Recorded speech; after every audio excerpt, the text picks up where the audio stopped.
أَمْ لِلْإِنسَانِ مَا تَمَنَّىٰ فَلِلَّهِ الْآخِرَةُ وَالْأُولَىٰ وَكَم مِّن مَّلَكٍ فِي السَّمَاوَاتِ لَا تُغْنِي شَفَاعَتُهُمْ شَيْئًا إِلَّا مِن بَعْدِ أَن يَأْذَنَ اللَّهُ لِمَن يَشَاءُ وَيَرْضَىٰ.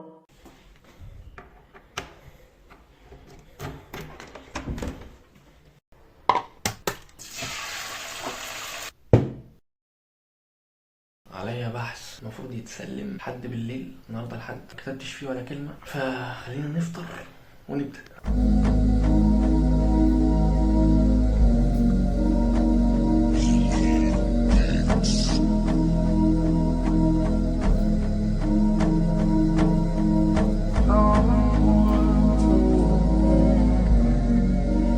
عودنا إليكم من جديد في يوم جديد. امبارح عدى بالملخص يعني الحمد لله البحث خلص وسلمناه. طبعا كانت حاجة ضغط جدا يعني، بس الحمد لله عدت. برضه كان في كذا مشوار كده عملتهم يعني وبس، ما كانش في يعني حاجة تتصور بصراحة. دلوقتي هفرش اللوحة ونبدأ نرسم وربنا يكرم.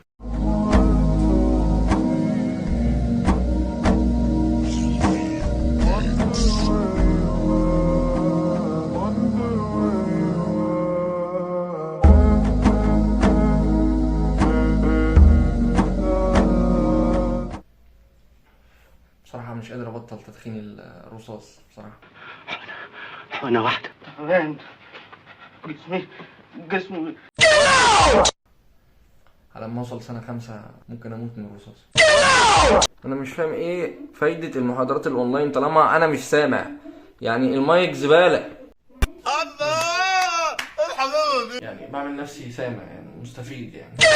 من المشاكل اللي بتقابل الواحد لما يبدأ يومه غلط اللي هو ايه، اصحى وماسك التليفون حرفيا. لو يعني اول ساعة من صحيانك تمسك التليفون وبتاع، دماغك بيستهلك كده في الاول، فاهم؟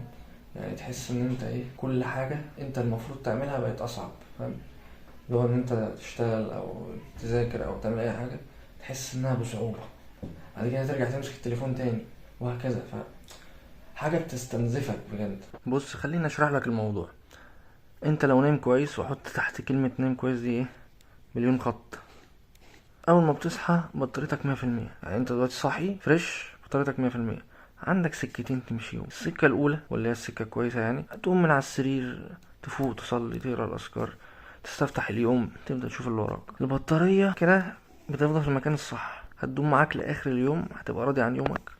هيتبقى مثلا في البطارية 15-20%، ساعتها تقدر تضيعهم براحتك، يعني مثلا في التليفون او في اي حاجة. السكة التانية واللي هي السكة اللي غالبا انا بقع فيها او اغلبنا بيقع فيها، اول ما تصحى تمسك التليفون فتكسل، فتبدأ يومك متأخر، طاقة سلبية، صعوبة، كل حاجة بصعوبة حرفيا. صعوبة في انك تبدأ، في احباط، في خنقة وضياع بقى فاهم؟ فالبطارية بتبقى خلصت وانت ما عملتش اي حاجة، ما استفدتش باي حاجة. البطارية بتاعتك يعني اخر اليوم ممكن تبقى صفر اصلا اساسا، او يعني في نص اليوم انت البطارية خلصانة، انت ما فيش اي حاجة قادر ان انت تعملها. فانت الصبح كل قرار بتاخده صح بيقربك ان يومك يكون منتج، وكل قرار بتاخده غلط بيبعدك ان يومك يكون منتج.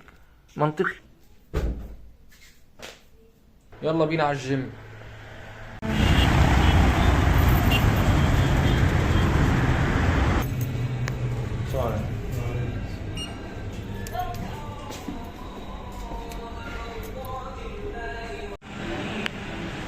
تعمل ايه؟ لسه بدري أوي.